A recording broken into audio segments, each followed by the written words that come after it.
الحمد للہ رب العالمین والصلاة والسلام علی سید الانبیاء والمرسلین وعلی آلہ واصحابہ اجمعین۔ اللہم رب اشرح لی صدری ویسر لی امری واحلل عقدۃ من لسانی یفقہوا قولی۔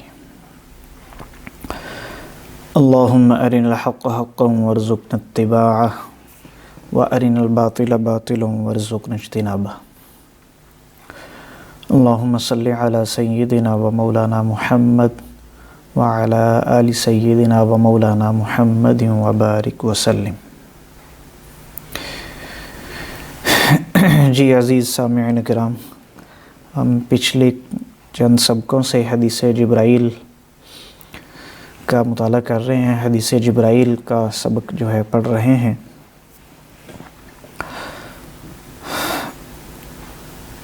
حدیث جبرائیل کی اہمیت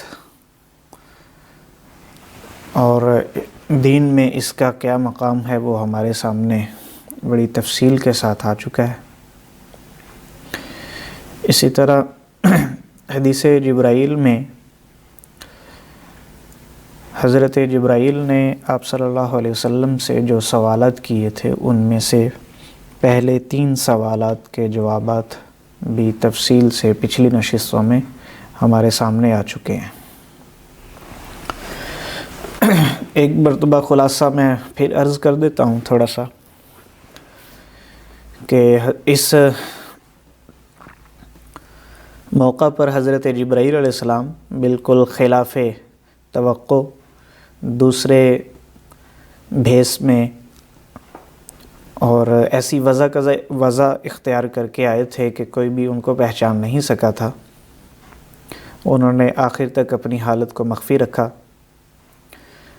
اور لوگوں کو تعجب میں مبتلا کیے رکھا تاکہ لوگ جو ہیں اچھی طرح متوجہ ہو کر پوری بات سن لیں۔ اور پھر انہوں نے 4 سوالات کیے تھے۔ پہلا سوال اسلام کے بارے میں تھا کہ اسلام کیا ہے۔ حضرت صلی اللہ علیہ وسلم نے اسلام کے جواب میں ظاہری اعمال جن کو ارکان اسلام کہا جاتا ہے، ارکان خمسہ یعنی اسلام کے 5 ارکان کا ذکر فرمایا تھا۔ شہادتین ہے، اللہ تعالیٰ کی توحید اور نبی اکرم صلی اللہ علیہ وسلم کی رسالت کا اقرار کرنا، نماز کو قائم کرنا، زکوٰۃ ادا کرنا، رمضان المبارک کے روزے رکھنا اور اگر طاقت ہو تو بیت اللہ کا حج ادا کرنا۔ یہ اسلام ہے، جس سے معلوم ہوا کہ اسلام کے جو لفظی معنی ہیں فرما برداری اختیار کرنا، تابعداری کرنا، تو بالکل اسی کے ساتھ یعنی اس کے لفظی معنی میں بھی اور یہاں جو تعریف کی ہے آپ صلی اللہ علیہ وسلم نے اسلام کی، ان دونوں میں مناسبت ہو جائے گی اور اسلام کا تعلق ظاہر کے ساتھ ہوگا۔ دوسرا سوال ایمان کے بارے میں کیا تھا، تو آپ صلی اللہ علیہ وسلم نے ایمان کے جواب میں ایمانیات کا ذکر فرمایا اور ساری ایسی چیزوں کا ذکر فرمایا جن کا تعلق دل کے ساتھ ہے، یعنی دل کی تصدیق کے ساتھ، دل سے مان لینے کے ساتھ، کہ اللہ پر یقین رکھنا، اللہ کی وحدانیت پر، اللہ کی توحید پر، اللہ کے وجود پر ایمان رکھنا۔ اسی طرح اللہ تعالیٰ کے فرشتے، اللہ تعالیٰ کی کتابیں، اللہ کے رسول اور آخرت کے دن پر، اور اسی طرح تقدیر کے اوپر مکمل ایمان رکھنا۔ ان سب کی تفصیل ہمارے سامنے آ گئی اور خلاصہ یہ تھا کہ اسلام کا تعلق ظاہر کے ساتھ ہے، ایمان کا تعلق باطن کے ساتھ ہے۔ دونوں ایک دوسرے سے جدا ہیں، الگ الگ چیزیں ہیں۔ الگ ہو کر بھی دونوں ایک دوسرے کو ایسی لازم ملزوم ہیں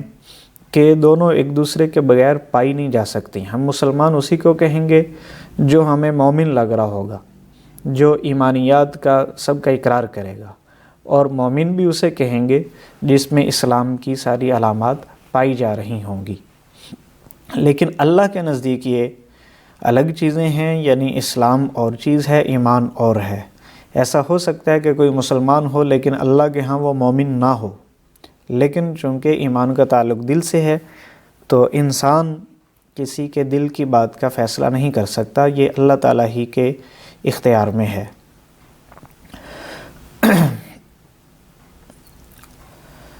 اور ایک بڑی اہم بات بھی پچھلے سبقوں میں آ گئی ہمارے سامنے کہ ایمان کی جو ایک تو ایمان کی یہاں پر آپ صلی اللہ علیہ وسلم نے بڑی واضح تصویر کھینچ دی کہ ایمان اس چیز کا نام ہے،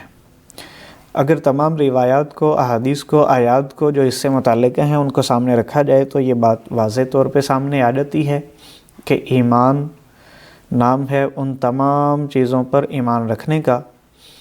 جو آپ صلی اللہ علیہ وسلم اللہ تعالیٰ کی طرف سے لے کر آئے ہیں، اور جو بالکل واضح چیزیں ہیں جن کو ثابت کرنے کے لیے کسی طرح کے دلائل کی ضرورت نہیں پڑتی، ان کو ضروریات دین کہا جاتا ہے۔ مطلب یہ ہے کہ تمام ضروریات دین پر ایمان رکھنا، ان کو ماننے کا نام ایمان ہے۔ اور ایمان کے ساتھ پھر کفر کی بحث بھی آتی ہے کہ اگر ان ایمانیات میں سے کسی ایک کو بھی نہ مانا، انکار کر دیا تو وہ دائرہ اسلام سے خارج ہو جائے گا۔ یعنی ضروریات دین میں سے کسی ایک کا بھی انکار کرنا یہ اسلام سے خارج کر دیتا ہے۔ جیسے ہمیں یہ اختیار نہیں ہے کہ ہم کسی مسلمان کو بغیر کسی وجہ کے کافر کہیں اور اسلام سے خارج کریں، ایسے ہی ہمیں یہ بھی اختیار نہیں ہے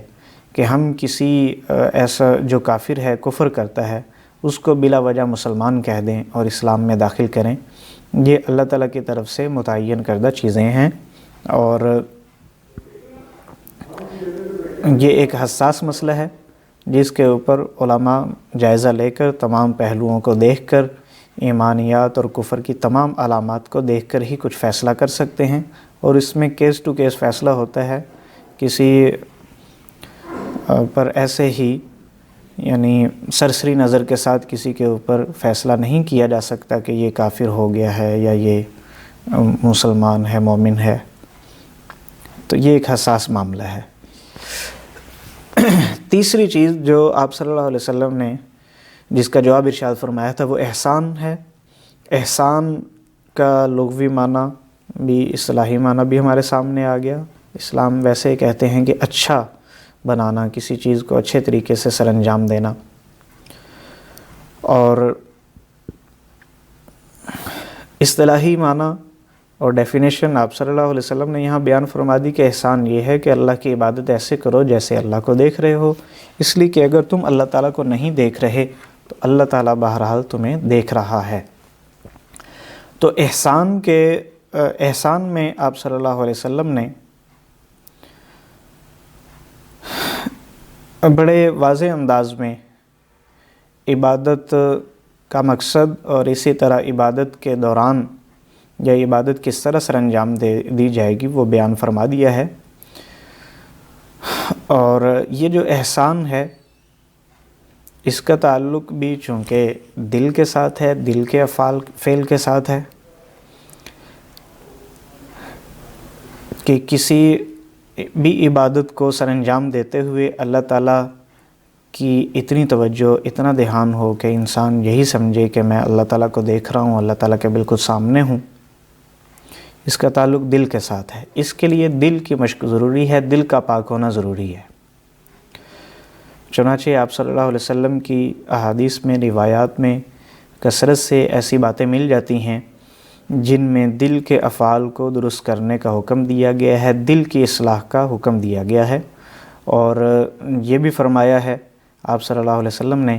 کہ جسم کے اندر ایک عضو، ایک حصہ ایسا ہے کہ اگر وہ صحیح ہو جائے تو پورا جسم صحیح ہو جائے گا، اور وہ دل ہے۔ لہٰذا دل کو بہتر کرنا، دل کو پاک کرنا، دل کے اندر جو خرابی ہیں، حسد، کینہ، بغض، ریاکاری، شرک وغیرہ یا نفاق جو بھی ہیں، ان کی اصلاح کرنا یہ بھی ضروری ہے۔ اور یہ کیسے ہوگی؟ اس کے لیے بھی پورا ایک علم اور فن ہے جو آپ صلی اللہ علیہ وسلم ہی سے لیا گیا ہے، اور اس کا نام ہی احسان ہے۔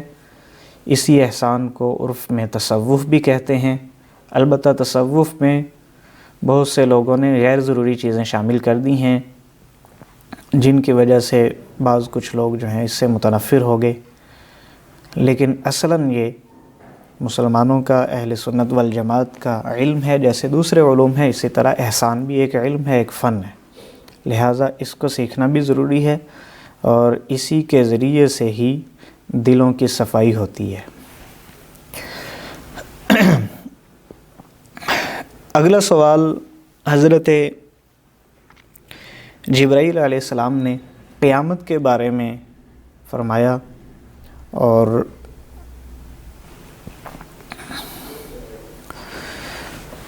انہوں نے یہ عرض کیا کہ فَأَخْبِرْنِي عَنِ السَّاعَةِ، قیامت کے متعلق مجھے خبر دیجیے۔ آپ صلی اللہ علیہ وسلم نے فرما دیا مَا الْمَسْئُولُ عَنْهَا بِأَعْلَمَ مِنَ السَّائِلِ، قیامت کے بارے میں جس سے سوال کیا جا رہا ہے وہ سوال کرنے والے سے زیادہ علم نہیں رکھتا۔ قیامت کی تعیین کے بارے میں سوال تھا کہ قیامت کب آئے گی، یعنی اس کی تاریخ اور ڈیٹ وغیرہ کیا ہوگی۔ تو اس لیے آپ صلی اللہ علیہ وسلم نے یہ فرما دیا کہ سائل اور مسئول اس کے بارے میں برابر ہیں۔ قیامت ایسی چیز ہے جس کا علم اللہ تعالیٰ نے کسی کو بھی نہیں دیا، نہ فرشتے کو، نہ کسی نبی کو، بڑے سے بڑا پیغمبر اور بڑے سے بڑا جو فرشتہ ہے وہ بھی اس سے لا علم ہے، یہ اللہ تعالیٰ ہی کے علم میں ہے۔ اس وجہ سے آپ نے فرمایا کہ جس سے قیامت کے بارے میں سوال کیا گیا ہے وہ سوال کرنے والے سے زیادہ نہیں جانتا۔ حضرت جبرائیل علیہ السلام فرشتوں کے سردار ہیں، آپ صلی اللہ علیہ وسلم انسانیت کے انبیاء علیہم السلام کے سردار ہیں۔ جب یہ دونوں نہیں جانتے تو ظاہر ہے کہ مخلوق میں سے اور بھی کوئی نہیں جانتا۔ قال فأخبرنی عن اماراتها، آپ صلی اللہ علیہ وسلم سے حضرت جبرائیل نے پھر یہ عرض کیا کہ فأخبرنی، چلیں اس کی کچھ علامات ہی، کچھ نشانیاں ہی بتا دیں۔ عن اماراتها، آپ صلی اللہ علیہ وسلم نے فرمایا ان تلد الامۃ ربتها، ان تلد الامۃ ربتها، آپ نے فرمایا کہ قیامت کی علامت یہ ہے کہ باندی اپنی آقا کو جنیں گی، باندی اپنی آقا کو جنیں گی، اپنی مالکہ کو جنیں گی، یعنی بیٹی کی حیثیت مالکہ کی بن جائے گی اور ماں کی حیثیت باندی کی بن جائے گی۔ باندی آپ سمجھتے ہیں کہ پہلے جو جنگی قیدی ہوتے تھے ان میں جو خواتین ہوتی تھی ان کو باندیاں کہا جاتا تھا، اور جو مرد ہوتے تھے انہیں غلام کہا جاتا تھا، جنگی قیدی جو ہوتے تھے۔ اب یہ ہے کہ اقوام متحدہ نے جو چارٹرڈ پیش کیا ہے دوسرے ممالک کے سامنے، دنیا کے ممالک کے سامنے، تو اس میں ایک یہ بھی شرط ہے کہ کسی جنگی قیدی کو غلام یا باندی نہیں بنایا جائے گا۔ چنانچہ جن جن ممالک نے اس کے اوپر دستخط کیے ہوئے ہیں وہ اس کے پابند ہیں، اس لیے وہ کوئی قیدی یعنی باندی یا غلام نہیں بنا سکتے۔ یہی وجہ ہے کہ ہمیں آج کل یہ نظر بھی نہیں آتے ہیں، اگرچہ غلامی کی اور جدید شکلیں اور بھیانک شکلیں آج بھی موجود ہیں، آج بھی لوگوں کی خرید و فروخت ہوتی ہے، اسمگلنگ ہوتی ہے، لیکن اصل یہ ہے کہ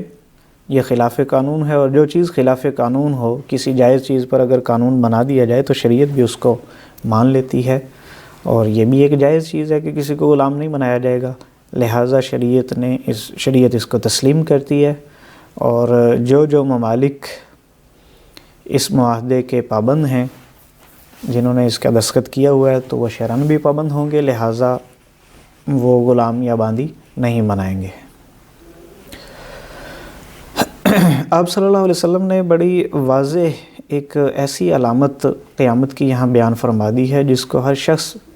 محسوس کر سکتا ہے اپنے گھر میں، اپنے ارد گرد، اپنے محلے میں۔ قیامت کی علامات جو ہیں وہ کئی طرح کی ہیں۔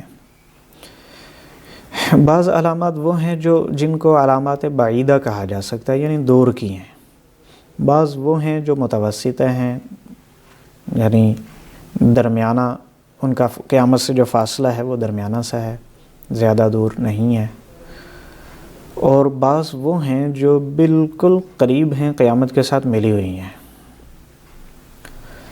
تو جو علامات بعیدہ ہیں، دور والی علامات ہیں، وہ تو ظاہر ہو چکی ہیں، بلکہ ان کا ظہور تو نبی اکرم صلی اللہ علیہ وسلم کی زندگی میں ہی ہو چکا تھا،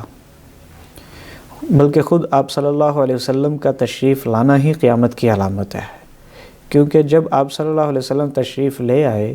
آپ آخری نبی ہیں، تو مطلب یہ ہے کہ آپ کے بعد اور کوئی نبی نہیں آئے گا، اب قیامت تک کوئی نبی نہیں آئے گا۔ قرآن مجید ہی کتاب ہدایت ہے اور آپ صلی اللہ علیہ وسلم ہی کی نبوت پر ایمان لایا جائے گا۔ تو یہ بالکل قیامت کی علامت ہے، اور آپ صلی اللہ علیہ وسلم نے احادیث میں صحابہ کرام کو اس کی طرف اشارہ بھی فرما دیا، بلکہ ایک مرتبہ آپ صلی اللہ علیہ وسلم نے 2 انگلیوں کو جوڑ کر اشارہ کر کے فرمایا تھا کہ میں اور قیامت اس طرح ہیں، یعنی 2 انگلیوں کی طرح بالکل ساتھ ملے ہوئے ہیں۔ تو آپ صلی اللہ علیہ وسلم کا تشریف لانا ہی قیامت کی علامت ہے، لیکن یہ ذرا بعید والی علامات میں سے ہے۔ آپ صلی اللہ علیہ وسلم نے کچھ چھوٹی علامات ایسی جو قیامت کے قریب ہوں گی وہ بیان فرمائی، ان میں سے یہ علامت بھی ہے جو ہم یہاں پڑھ رہے ہیں۔ کچھ ایسی علامات ہیں جو بالکل واضح روز روشن کی طرح اور وہ بڑی علامات کہلاتی ہیں، تو وہ اس وقت ان کی ابتدا ہوگی جب دجال کا ظہور ہو جائے گا، حضرت امام مہدی جو ہیں وہ آئیں گے، پھر دجال کا ظہور ہوگا، اسی طرح حضرت عیسیٰ علیہ السلام تشریف لائیں گے، اور پھر اس کے بعد دجال کو قتل کیا جائے گا، یہود کا خاتمہ ہوگا، اور بھی کئی چیزیں ایسی ہیں جن کا خاتمہ کیا جائے گا، پھر یاجوج ماجوج ہیں، اور آخر میں مغرب کی جانب سے سورج کا طلوع ہونا ہے۔ یہ بڑی علامات ہیں جو کہ ابھی آنا باقی ہیں۔ آثار ایسے ہی محسوس ہو رہے ہیں کہ یہ قریب ہیں، لیکن بہرحال ابھی ان بڑی علامات میں سے جو بالکل قیامت کے ساتھ ملی ہوئی ہیں وہ ابھی نہیں آئی ہیں۔ البتہ درمیانے درجے کی تمام علامات آ چکی ہیں جن کا تعلق اعمال کے ساتھ ہے، جیسے یہاں پر آپ صلی اللہ علیہ وسلم نے بیان فرما دیا۔ پہلی علامت یہ بیان فرمائی ان تلد الامۃ ربتہا، کہ باندی اپنی مالکہ کو جنیں گی۔ اس سے علماء یہ فرماتے ہیں کہ بیٹیوں کے نافرمان ہونے کی طرف اشارہ ہے، اور والدین کی نافرمانی کی طرف، یعنی اولاد والدین کی نافرمان اتنی زیادہ ہو جائے گی کہ بیٹی جو کہ عام طور سے بیٹوں سے زیادہ فرما بردار ہوا کرتی ہے، وہ اتنی نافرمان ہو جائے گی کہ گویا کہ وہ سردار ہے اور اس کی ماں اس کی باندھی ہے، اس کی ماں جو ہے وہ اس کی نوکرانی ہے۔ اس طرح کی حیثیت ہو جائے گی کہ عورت اپنی بیٹی سے بھی بات کرتے ہوئے ڈرے گی کہ یہ ناراض نہ ہو جائے، اور یہ ناراض نہ ہو جائے، لڑائی نہ ہو جائے، جیسے آج کل ہمیں دیکھنے میں اکثر آ رہا ہے۔ والدین کی نافرمانی جو ہے وہ بھی عروج پہ ہے، بہت زیادہ ہے، اور اسی طرح پہلے بیٹیاں جو ہوتی تھی، عورتیں، خواتین خاص طور سے، ان میں اتنی جرأت نہیں تھی، لیکن اب جدید تہذیب کی وجہ سے اور جدید تعلیم کی وجہ سے اور ہمارے تعلیمی سسٹم کی وجہ سے اور میڈیا کی وجہ سے کافی جرأت پیدا ہو چکی ہے، اور اسی کی وجہ سے پھر والدین کی نافرمانی بھی ہو رہی ہے۔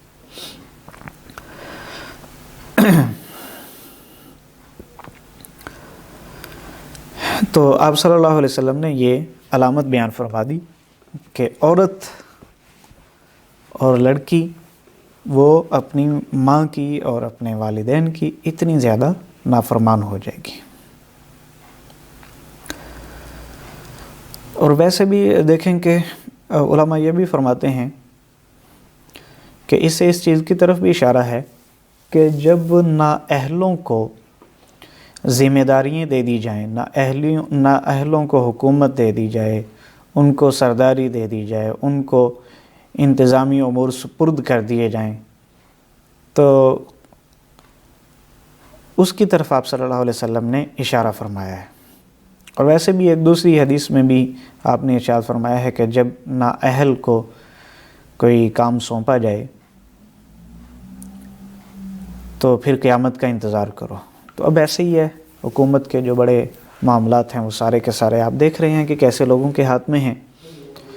تو لہٰذا اس جملے سے اس کی طرف بھی اشارہ ہوتا ہے کہ نااہلوں کو انتظامات سپرد کر دیے جائیں گے، وہ پھر اہل لوگوں کے بھی فیصلے کرتے پھریں گے اور خود بھی ڈوبیں گے، دوسروں کو بھی لے ڈوبیں گے۔ تو چونکہ خاتون یا بیٹی وہ صنف نازک اس کو کہا جاتا ہے، کمزور ہے، یعنی کمزور ہونا اس کا کوئی عیب نہیں ہے، بلکہ اللہ تعالیٰ کی طرف سے بناوٹ ہی ایسی ہے، اور کاموں کی تقسیم کے سلسلے میں اس کا فزیکل جو وجود ہے وہی ایسا بنایا گیا ہے کہ وہ مرد کے بنسبت جسمانی فزیکلی اعتبار سے، اسی طرح مینٹلی اعتبار سے کمزور ہے۔ لہٰذا جب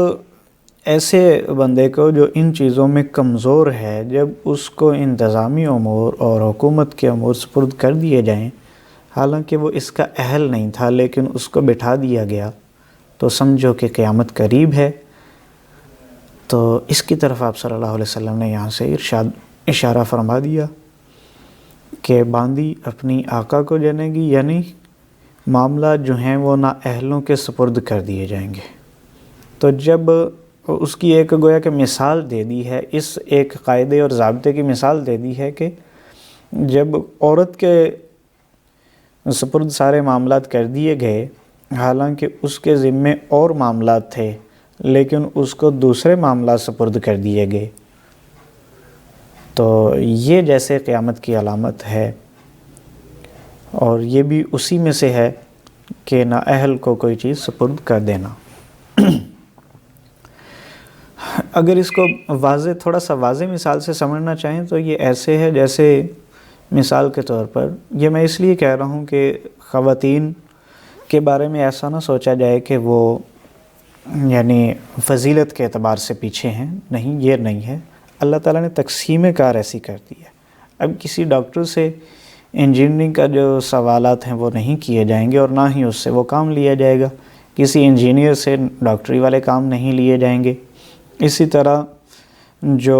فوج ہے اس سے پولیس کا کام نہیں لیا جائے گا، پولیس سے فوج کا کام نہیں لیا جائے گا۔ تو کاموں کی تقسیم ہوتی ہے،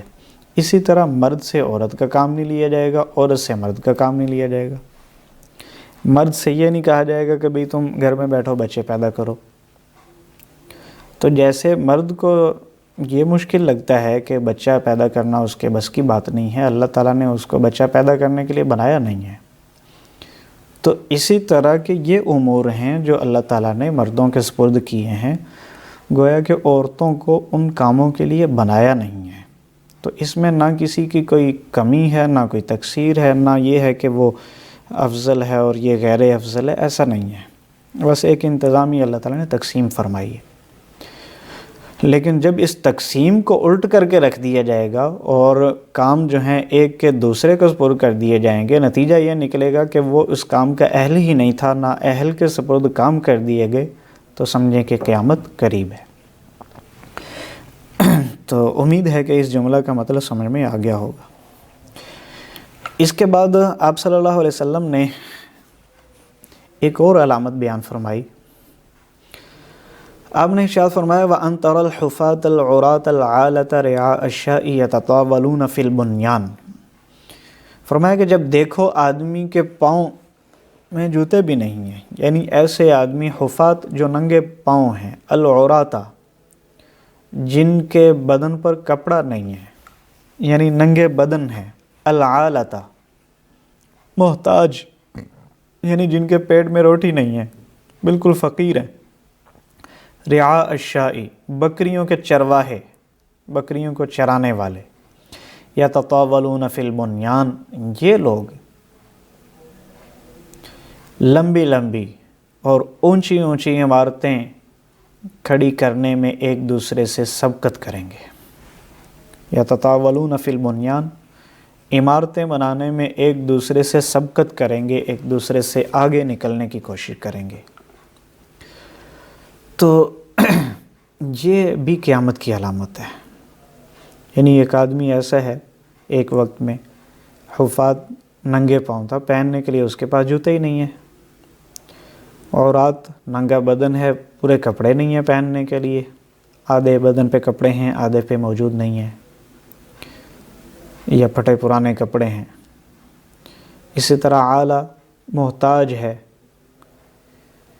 2 وقت کی روٹی مشکل سے ملتی ہے، کبھی ملتی ہے کبھی وہ بھی نہیں ملتی. کبھی گھر میں سالن ہے، کبھی کسی اور چیز پر ویسے ہی نمک وغیرہ پر گزارا کر لیا. اور کوئی کاروبار نہیں ہے، بلکہ بکریاں رکھی ہوئی ہیں، ان کو جنگل میں چراتے ہیں، پھر ان کا دودھ وغیرہ مل جاتا ہے، اس سے گزارا کرتے ہیں. تو ایسی صورتحال کا آدمی اور شخص، ایسے لوگ، ان کے اوپر ایسا وقت آ جائے گا کہ وہ بڑی بلند و بالا عمارتیں بنانے میں ایک دوسرے سے سبقت لے جانے کی کوشش کریں گے، ایک دوسرے سے آگے بڑھنے کی کوشش کریں گے.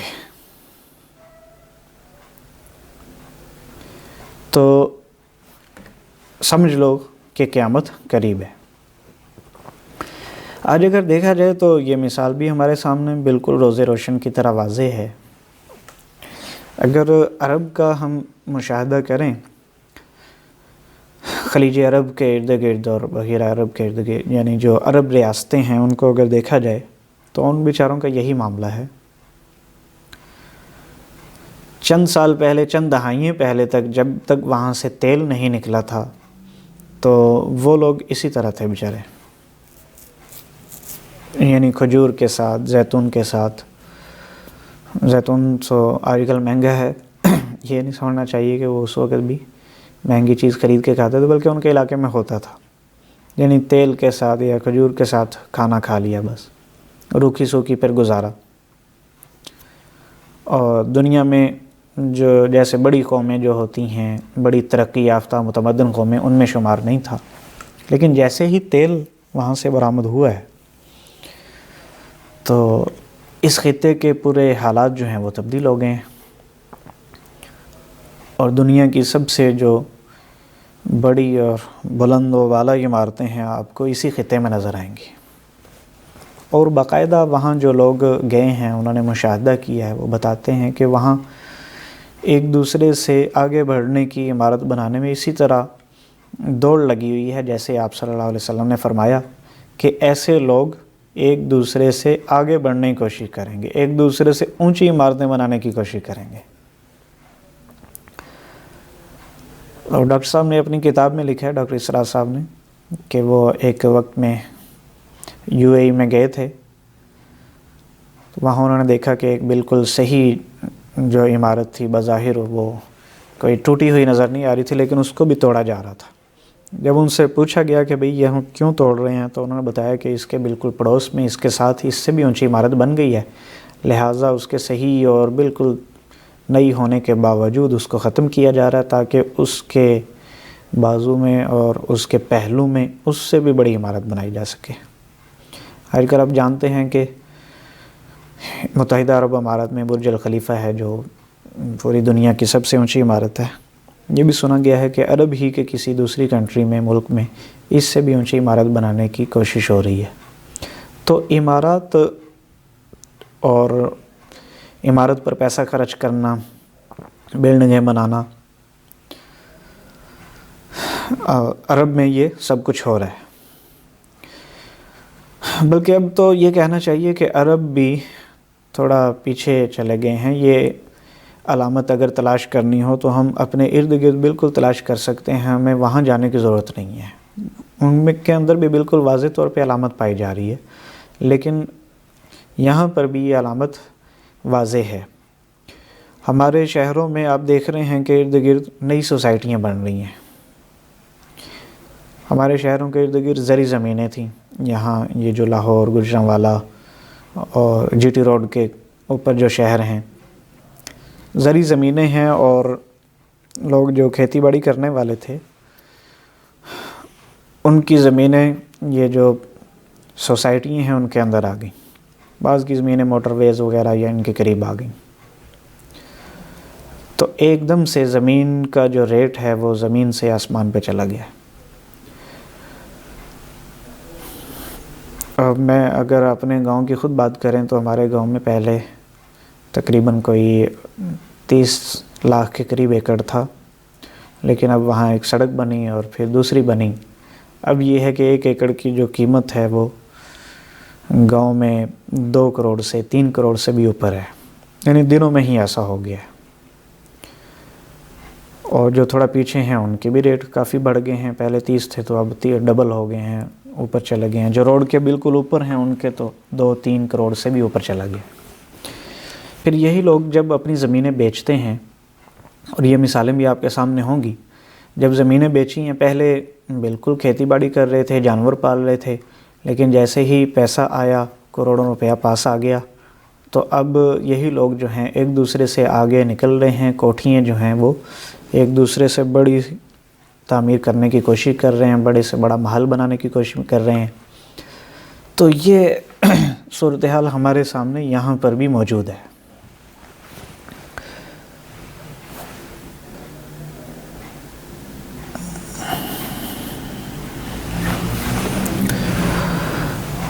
تو آپ صلی اللہ علیہ وسلم نے قیامت کی یہ جو دونوں علامات بیان فرمائی ہیں، دونوں کی دونوں ہمارے معاشرے میں بالکل روز روشن کی طرح واضح ہیں۔ تو ان سے معلوم ہو گیا کہ قیامت زیادہ دور نہیں ہے، بالکل قریب ہے۔ تو کسی بھی وقت قیامت کی جو بالکل بڑی علامات ہیں، جو قریبی علامات ہیں، ان کا ظہور ہو سکتا ہے، اور ظاہر ہے جیسے ہی وہ ظاہر ہوں گی تو اسی وقت سے ایک جسے کہتے ہیں کہ کاؤنٹ ڈاؤن شروع ہو جاتا ہے، وہ شروع ہو جائے گا۔ اس لیے ہمیں چاہیے کہ یہ جو علامات اس وقت ہمارے سامنے آ چکی ہیں تو ان کو بھی اہمیت دیں، اپنی زندگی میں ان کو تلاش کریں۔ آپ صلی اللہ علیہ وسلم نے جیسے ان دنوں میں اور ان حالات میں رہنے کی تلقین فرمائی ہے، اس کے مطابق رہنے کی کوشش کریں۔ آخر میں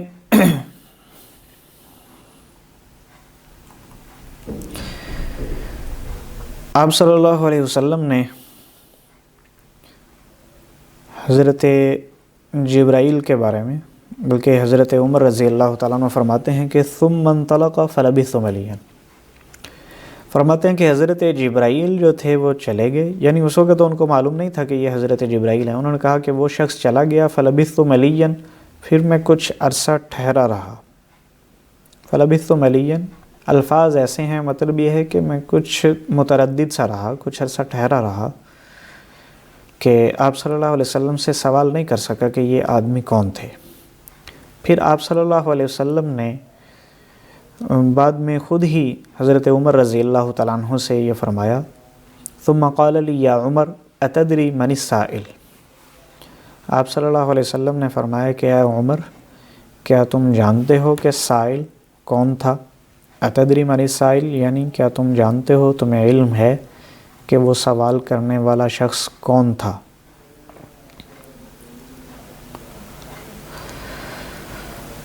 حضرت عمر رضی اللہ تعالیٰ عنہ جو تھے انہوں نے لا علمی کا اظہار کیا،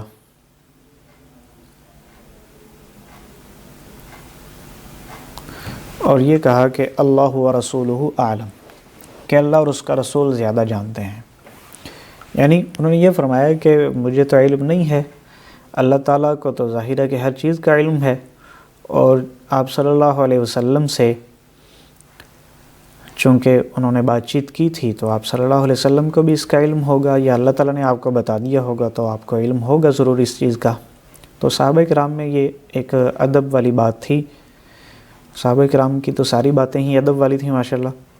تو یہ بھی بڑی ادب والا انداز تھا کہ وہ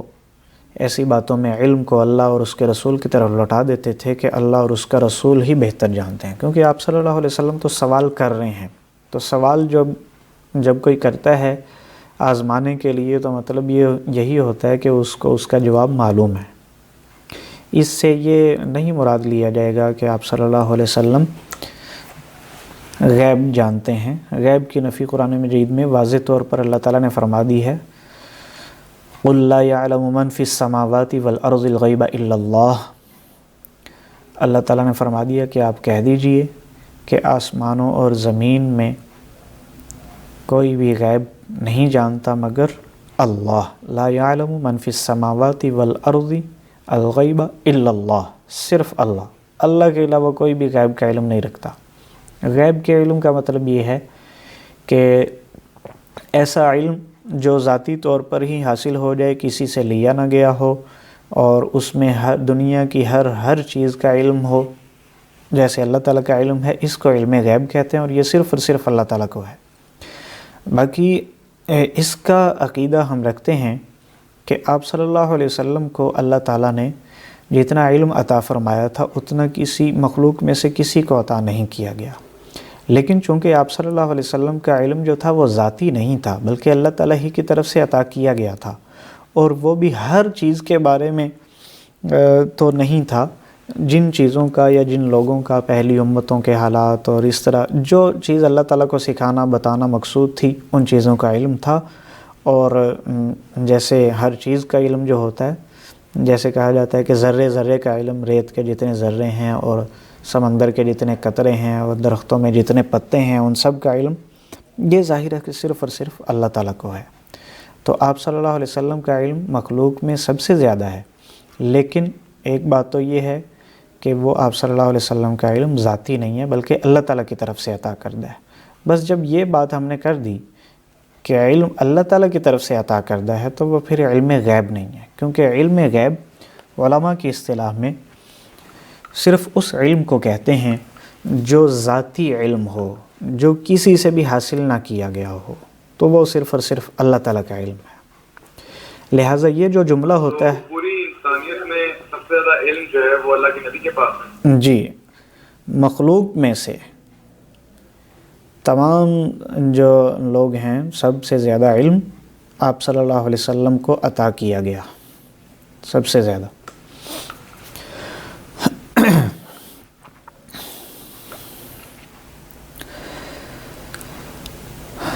اس کے بعد آپ صلی اللہ علیہ وسلم، چونکہ حضرت عمر رضی اللہ تعالیٰ عنہ نے لا علمی کا اظہار فرما دیا، تو آپ صلی اللہ علیہ وسلم نے خود ہی جواب دیا، فَإِنَّهُ جِبْرِيلٌ أَتَاكُمْ يُعَلِّمُكُمْ دِينَكُمْ۔ آپ صلی اللہ علیہ وسلم نے فرمایا کہ بے شک یہ جبرائیل علیہ السلام تھے، اتاکم تمہارے پاس آئے تھے، یعلمکم دینکم تاکہ تمہیں تمہارا دین سکھا دیں، یعنی تمہارے پاس اس لیے آئے تھے، اتاکم تمہارے پاس اس لیے آئے تھے تاکہ تمہیں تمہارا دین سکھا دیں۔ تو آپ دیکھیں اس کا اندازہ کرنا مشکل نہیں ہے کہ اس حدیث میں کتنے زبردست سوالات حضرت جبرائیل علیہ السلام نے کیے ہیں، اور پھر آپ صلی اللہ علیہ وسلم نے بالکل دو ٹوک انداز میں بڑے جامع قسم کے جوابات ارشاد فرمائے ہیں، اور واقعی ہی ایسی چیزیں بیان فرما دی گئی ہیں ان سوالات اور پھر آپ صلی اللہ علیہ وسلم کے جوابات میں کہ جو بڑی اہم ہیں اور جن کا تعلق دین کی بنیادی معلومات سے ہے اور دین کے بنیادی عقائد سے ہے اور دین کی بنیادی تعلیمات ہیں یہ۔ لہٰذا ایسی چیزیں جو صحابہ کرام کسی وجہ سے پوچھ نہیں سکے تھے یا ان کے ذہن میں ایسے سوالات بہرحال نہیں آئے تھے، تو حضرت جبرائیل کو اللہ تعالیٰ نے بھیجا، چنانچہ وہ آئے اور انہوں نے اس طرح کے سوالات کیے تاکہ لوگ جو ہیں جان لیں کہ دین یہ ہے۔ تو پیچھے جتنی بھی چیزیں آئی ہیں آپ صلی اللہ علیہ وسلم نے فرمایا کہ حضرت جبرائیل آئے تھے آپ کے پاس اس لیے تاکہ تمہیں تمہارا دین سکھا دیں۔ ایک روایت میں یہ بھی الفاظ ہیں کہ اراد ان تعلموا اذا لم تسألوا، جبرائیل علیہ السلام اس لیے آئے تھے کہ انہوں نے چاہا کہ تم وہ چیزیں جان لو جن کے بارے میں تم نے سوال نہیں کیا، یعنی ایسی چیزیں یا ایسے سوالات جو پوچھنے چاہیے تھیں لیکن وہ کسی وجہ سے پوچھ نہیں سکے یا صحابہ کرام کے ذہن میں وہ آ نہیں سکے، آئے نہیں، تو آپ صلی اللہ علیہ وسلم نے حضرت جبرائیل علیہ السلام کو بھیج دیا تاکہ وہ سوال کر دیں، تاکہ تمام لوگوں کے سامنے ان سوالات کے جواب آ جائیں۔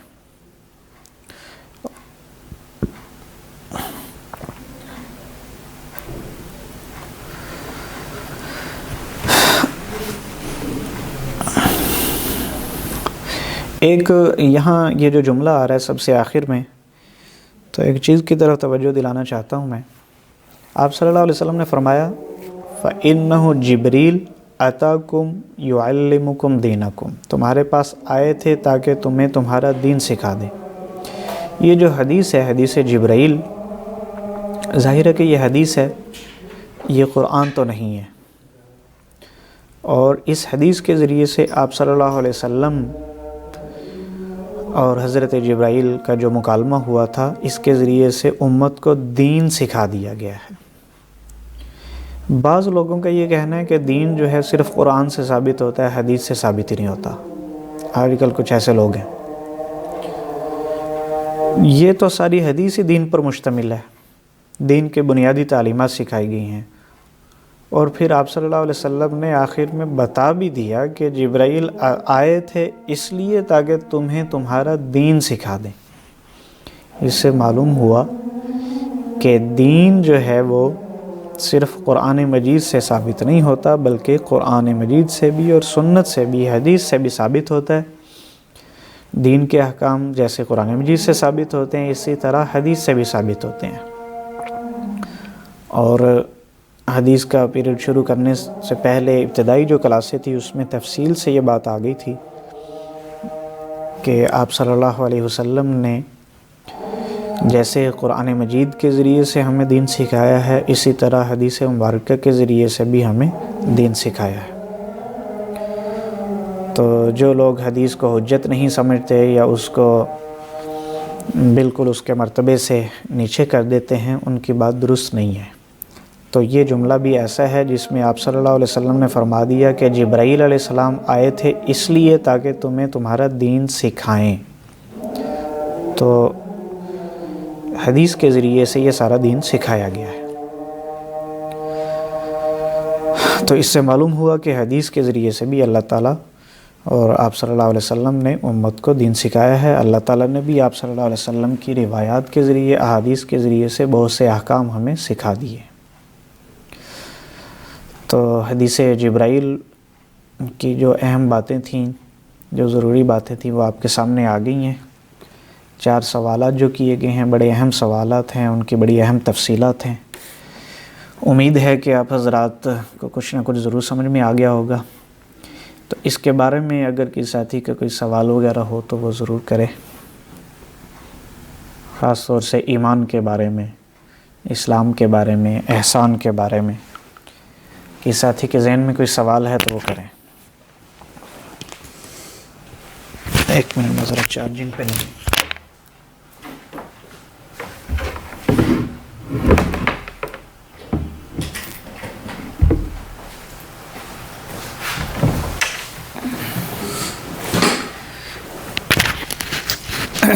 جی بھائی جان،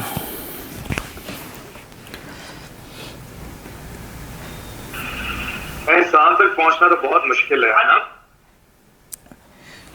جی احسان تک پہنچنا مشکل تو واقعی ہے، لیکن مطلوب ہے کہ پہنچیں۔ احسان کے مختلف درجات ہو سکتے ہیں، تو اگر اس کا سب سے بلند مرتبہ اور بلند درجہ نہیں پا سکتے تو کچھ نہ کچھ حاصل کرنا تو ضروری ہے نا۔ یعنی احسان کا مرتبہ ایک تو یہ ہے کہ انسان ایسے عبادت کر رہا ہو گویا اللہ تعالیٰ کو وہ اپنے سامنے پا رہا ہے، اتنا زیادہ اس کو یقین ہو۔ جیسے ہمیں بھی یعنی سب کو یقین ہے کہ اللہ تعالیٰ ہم موجود ہیں، ہمیں دیکھ رہے ہیں، لیکن اس کا استحضار نہیں ہوتا، جس کی وجہ سے دل کی وہ توجہ جو ہے وہ خاص طور سے جم نہیں پاتی ہے۔ تو ایک یہ درجہ ہے کہ اتنی زیادہ جم جائے۔ یعنی کہ صرف اسلام پر ہی اکتفا کر لینا مقصود نہیں ہے، ہمیں مسلسل جدوجہد کر کے اونچے سے اونچے مقام پہ جانا ہوگا دلی طور۔ جی میں تھوڑی سی اس میں اور مزید وضاحت کر دیتا ہوں۔ احسان کا ایک درجہ یہ ہے کہ کسی بھی طرح کی بالکل بھی کوئی ریاکاری نہ ہو، عمل جو ہے اللہ ہی کے لیے ہو، اتنا درجہ تو فرض ہے نا۔ ہم عبادت، تلاوت، قرآن مجید کی تلاوت، اسی طرح نماز، روزہ وغیرہ، کوئی بھی عبادت ہے، صدقہ خیرات وغیرہ، وہ کسی کو دکھانے کی نیت سے نہیں کر سکتے۔ اگر کسی کو دکھانے کی نیت سے کریں گے تو یہ احسان کے خلاف ہے، لیکن یہ جرم بھی ہے، یہ جائز ہی نہیں ہے۔ البتہ یہ ایک درجہ ہے جو سب سے نچلا درجہ ہے، اس کا حاصل کرنا تو ضروری ہے، فرض ہے۔ اور پھر اس سے بڑھ کر یہ کہ ریاکاری بھی نہ ہو، نیت اللہ تعالیٰ کے لیے ہو، اور اس کے اندر مزید دھیان، توجہ اور زیادہ اخلاص پیدا ہو جائے۔ یہ پھر مختلف اس کے درجات ہوتے ہیں، یہ کوشش سے آتے ہیں۔ جتنی انسان کوشش کرتا ہے اتنے ہی آتے رہتے ہیں، جتنی دل کے اوپر محنت کی جائے گی اتنا صاف ہوتا رہے گا، اور پھر اتنا ہی اس کی عبادت جو ہے وہ خالص ہوتی جائے گی۔ یہی وجہ ہے کہ ایک حدیث میں ہے کہ آپ صلی اللہ علیہ وسلم نے فرمایا کہ میرے صحابہ جو ہیں ان کا جو خرچ کیا ہوا ایک مٹھی جو انہوں نے خرچ کی ہے، بعد میں آنے والے ایک پہاڑ کے برابر بھی خرچ کریں تو اس کے برابر نہیں پہنچ سکتے۔ تو وجہ کیا ہے؟ وجہ یہ ہے کہ اخلاص اتنا اور اللہ کی اتنی محبت دل کے اندر اتنی شدت کے ساتھ وہ بعد والے لوگوں میں مشکل ہے، لیکن ناممکن نہیں ہے، کوشش کر کے پیدا کی جا سکتی ہے۔ البتہ جیسے ہر تھوڑی مشکل چیز کے لیے کوشش کرنا پڑتی ہے، تو اس کے لیے بھی کوشش کرنا پڑے گی، مسلسل کوشش ہے اس کی، مسلسل۔ تو پہلا جو حصہ ہے وہ بالکل اس کے لیے کوئی زیادہ کوشش کی ضرورت نہیں ہے کرنا، وہ تو فرض ہے نا کہ ہم ریاکاری سے نکل کر اللہ کے لیے ہر کام کرنے والے بن جائیں، یہ تو فرض ہے۔ پھر اللہ کے لیے کرتے ہوئے ساتھ ساتھ مزید اس میں اخلاص آ جائے، تو یہ پھر محنت کے ساتھ ہے، محنت کرتے جائیں گے، اخلاص آتا جائے گا۔ اب اسی کو جوڑ لیں آپ اس کے ساتھ کہ قیامت کے دن اعمال کا وزن کیا جائے گا، اعمال کو گنا نہیں جائے گا بلکہ اعمال کا وزن کیا جائے گا۔ تو ایک چھوٹا عمل ہے، دو بندوں نے عمل ایک ہی کیا ہوا ہے، لیکن ایک کا عمل جو ہے وہ بہت زیادہ اخلاص پر مبنی ہے اور احسان کے اعلیٰ مرتبے پر مبنی ہے، اور دوسرے کا ادنا مرتبے پہ ہے، تو لہٰذا وہ ایک ہی عمل ظاہر ہے کہ وہ برابر نہیں ہوں گے، وزن میں کمی زیادتی آ جائے گی۔ تو یہ مطلب ہے۔ تو احسان کی ایک مقدار کا حاصل کرنا سب پہ ضروری ہے، اور ایک مقدار ایسی ہے، اور اس کے بعد جو ہے وہ درجہ بدرجہ ہے، کوشش کے ساتھ ہے۔ جی سر یہ جو نکلے گی عبادت یوں کرے گویا تو اسے دیکھ رہا ہے، جی، یہ امیجن کس طرح کرنا کر سکتا ہے انسان اس کو کہ وہ اللہ تعالیٰ کو دیکھ رہا ہے؟ یعنی امیجن ایسے ہی کریں گے کہ میں کیونکہ اللہ کے سامنے کھڑا ہوں، اگلی جو بات ہے نا اس کو ذہن میں رکھیں گے، اگلی جو بات ہے کیونکہ اللہ تعالیٰ آپ کو دیکھ رہے ہیں۔ جیسے بندہ بادشاہ کے سامنے کھڑا ہو، میں نے مثال دی تھی کہ بادشاہ کے سامنے کھڑا ہوا ہے اور بادشاہ اس سے بات چیت کر رہا ہے۔ اب اس کو پتہ ہے کہ جو میں بادشاہ کے دربار میں ہوں اور بادشاہ مجھے دیکھ رہا ہے، اور اس کو اتنا یقین ہے کہ وہ کہہ رہا ہے کہ بادشاہ میرے سامنے ہے، میں اس کو دیکھ رہا ہوں،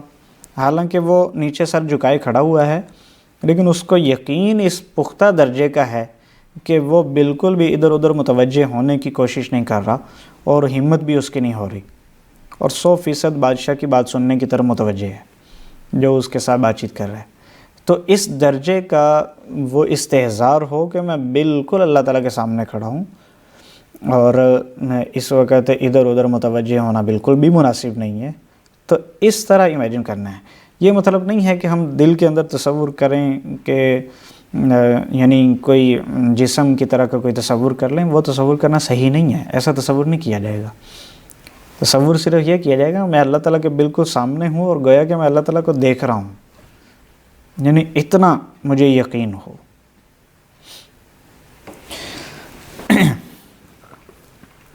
جی اچھا سر، یہ جو عمارتیں بنانے کی طرف جو اشارہ دیا گیا ہے،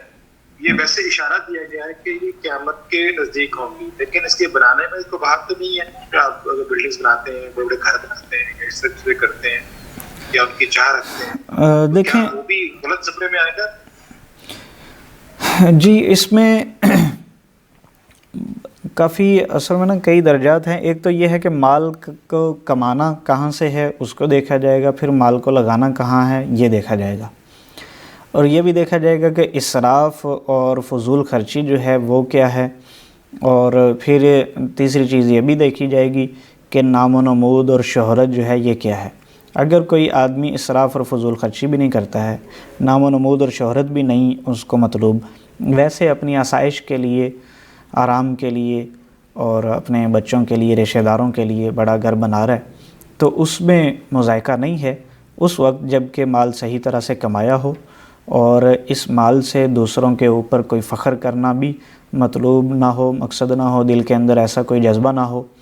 کہ لوگ دیکھیں کہ بھئی کتنی بڑی کوٹھی اور کتنا بڑا مکان بنا لیا ہے، ایسا کوئی نہ ہو۔ اور ضرورت کی غرض سے، یا یہ ہے کہ ضرورت سے اوپر کا درجہ ہے جو آسائش کی غرض سے، راحت کی غرض سے بنایا گیا ہے، تو بنا سکتے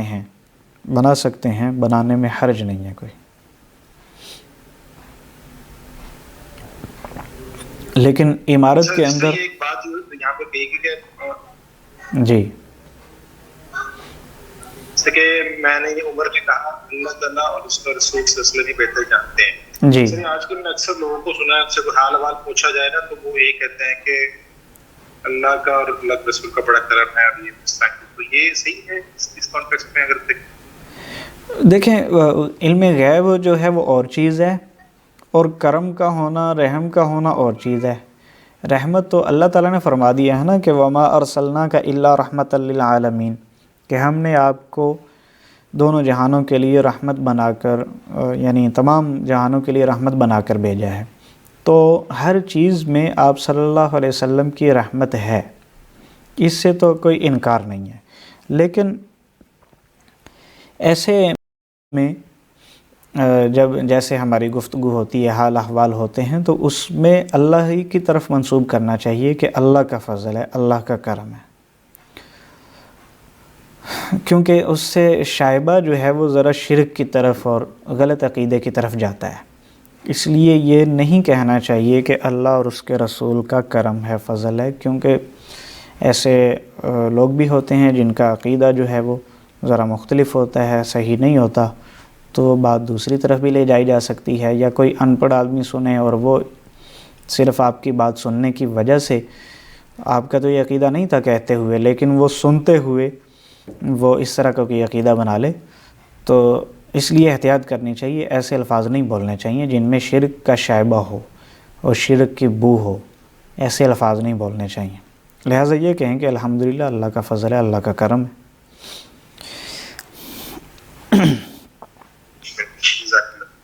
جی، لیکن اگر کوئی کہہ بھی دیتا ہے تو اس کے اوپر بالکل پہلی فرصت میں ہی فتویٰ بھی نہیں لگا سکتے۔ ہاں یہ ہے کہ سمجھا دیں گے کہ بھئی ایسا نہیں کرنا چاہیے، جو وہی الفاظ کہنے چاہیے جو آپ صلی اللہ علیہ وسلم کہا کرتے تھے، جو سنت ہیں، اس سے بڑھ کر اپنی طرف سے زیادہ الفاظ شامل نہیں کرنے چاہیے۔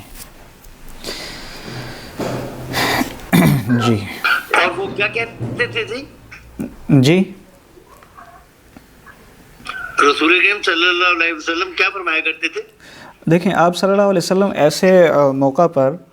اور اس طرح کے اور جو موقع ہوتے تھے تو اللہ تعالیٰ کی طرف منسوب کرتے تھے کہ تمام تعریفیں اللہ کے لیے ہیں، یا اللہم لک الحمد و لک الشکر، کہ اللہ ہی کے لیے حمد اور شکر ہے، اللہ کا فضل ہے، تو اللہ کی طرف منسوب کریں اس طرح کی ساری باتیں۔ تو یہ ہے سنت طریقہ۔ تو سر آپ جو ابھی فرما رہے تھے وہ بھی تو یہی کہہ رہے تھے نا آپ کے اللہ کا فضل ہے، یہ بھی نہیں کہنا چاہیے۔ نہیں، میں یہ کہہ رہا ہوں کہ یہ نہ کہیں کہ اللہ کا اور اس کے رسول کا فضل ہے، یعنی ہاں جی بالکل ٹھیک، ہاں بالکل ٹھیک، رسول کو شامل نہ کریں۔ جی ٹھیک ہے، بالکل ٹھیک۔ جی، ویسے ذہن میں تو یہ عقیدہ رکھیں گے ہم کہ اللہ کے رسول صلی اللہ علیہ وسلم کے جو احسانات اور ان کی جو رحمت ہر چیز میں شامل ہے، تو وہ یقیناً ہم اس کے بار کے نیچے ہیں، ان کے احسان کے نیچے ہیں، لیکن گفتگو میں اور عقیدے کے طور پر بھی ایسی کوئی بات شامل نہ کی جائے جس میں شرک کی بو ہو۔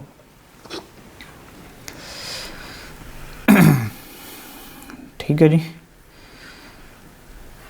جی، اور کوئی سوال ہو تو فرمائیں۔ چلیں، نماز کا وقت ہو گیا، پھر انشاءاللہ اگلی کلاس میں آئندہ ہفتے انشاءاللہ ملاقات ہوگی۔ السلام علیکم ورحمۃ اللہ۔ بہت شکریہ سر آپ کے وقت کا۔ وعلیکم السلام ورحمۃ اللہ۔